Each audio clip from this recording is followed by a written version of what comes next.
शिवजी ने ब्रह्मा जी को श्राप क्यों दिया? भगवान ब्रह्मा एक बार पूरे ब्रह्मांड की यात्रा करते हुए भगवान विष्णु के निवास पर पहुंचे। तब भगवान ब्रह्मा ने भगवान विष्णु को गरुड़ और अन्य सेवकों से घिरे शेषनाग पर सोते हुए देखा। भगवान विष्णु ने भगवान ब्रह्मा का अभिवादन करने से इनकार कर दिया। भगवान विष्णु इस व्यवहार से ब्रह्मा जी क्रोधित हो गए।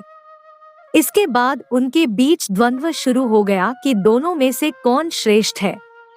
युद्ध देखने के लिए सभी देवता स्वर्ग से उतरे। काफी समय हो जाने के बाद भी कोई निष्कर्ष न निकलने पर उन्होंने भगवान शिव की सहायता लेने का संकल्प लिया। तब भगवान शिव ध्यान कर रहे थे। ध्यान के दौरान भी भगवान शिव सभी बात को जानते थे। भले ही भगवान शिव सब कुछ जानते थे, फिर भी उन्होंने अज्ञानी होने का नाटक किया और दुनिया की भलाई के बारे में पूछताछ की। भगवान ब्रह्मा और भगवान विष्णु के बीच लड़ाई की बात देवताओं ने भगवान शिव को बताया। तब भगवान शिव ने उन दोनों को प्रसन्न करने के लिए अपने 100 गण भेजे। फिर भी लड़ाई जारी रही, वे बहस में ही लगे रहे। तब भगवान शिव ने स्वयं उस स्थान पर गए।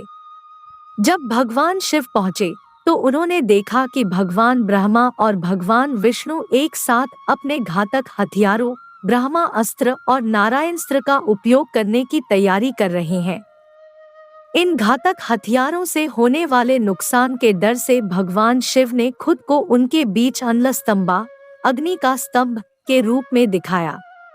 भगवान ब्रह्मा और भगवान विष्णु ने आग के स्तंभ को देखा, जो इतना बड़ा था कि आकाश तक पहुंच गया और पृथ्वी को भी छेद दिया।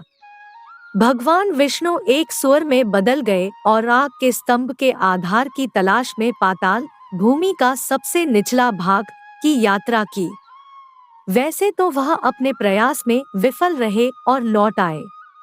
इसी तरह भगवान ब्रह्मा एक हंस में बदल गए और आकाश की सीमा की तलाश में आकाश में ऊंची ओर चले गए। वह हवाई रास्ते पर एक मुरझाया हुआ केतकी फूल पर आए, जिसमें अभी भी कुछ ताजगी और महक थी। भगवान शिव ने भगवान ब्रह्मा और भगवान विष्णु के असफल प्रयासों पर मुस्कुराया और उनकी ओर देखा। उसकी मुस्कान के कारण केतकी का फूल डाल से गिर गया। केतकी फूल द्वारा भगवान ब्रह्मा को बताया गया था कि वह सृष्टि की शुरुआत से ही वहां थे, लेकिन उस अग्नि के स्तंभ की उत्पत्ति के बारे में कोई जानकारी नहीं है। फूल ने ब्रह्मा को भी उस दिशा में कोई प्रयास न करने के लिए कहा था, क्योंकि यह व्यर्थ होगा। भगवान ब्रह्मा ने तब भगवान विष्णु के सामने झूठी गवाही देने के लिए केतकी फूल की मदद ली कि वह भगवान ब्रह्मा आग की सीमा के स्तंभ को समझने में सफल रहे। केतकी फूल ने सहमति में सिर हिलाया।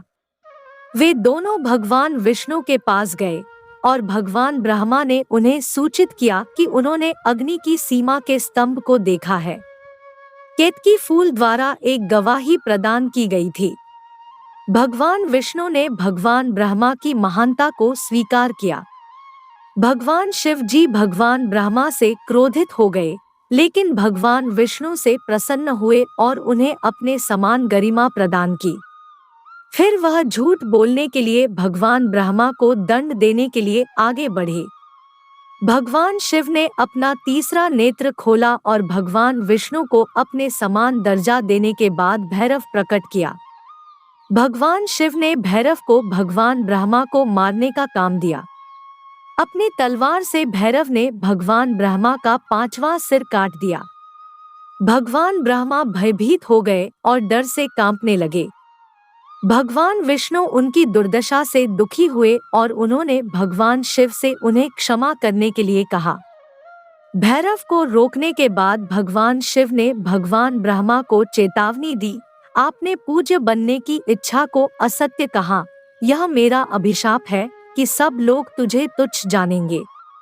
आपके केवल 4 सिर होंगे। भगवान ब्रह्मा ने दया की याचना की। भगवान शिव ने उनकी दुर्दशा से दुखी होकर उन्हें सभी यज्ञ के विराजमान देवता होने का सम्मान दिया। इसी तरह केतकी फूल का उपयोग करना मना था पूजा के दौरान। हालांकि जब भगवान शिव ने केतकी के फूल की क्षमायाचना स्वीकार कर ली तो उन्होंने यह कहते हुए आशीर्वाद दिया कि बलिदान के दौरान भगवान विष्णु को अर्पित किया जाना सौभाग्य की बात होगी। दोस्तों, वीडियो अच्छा लगा हो तो वीडियो को लाइक और शेयर करें और ऐसे ही वीडियो देखने के लिए हमारे चैनल को जरूर सब्सक्राइब कर ले।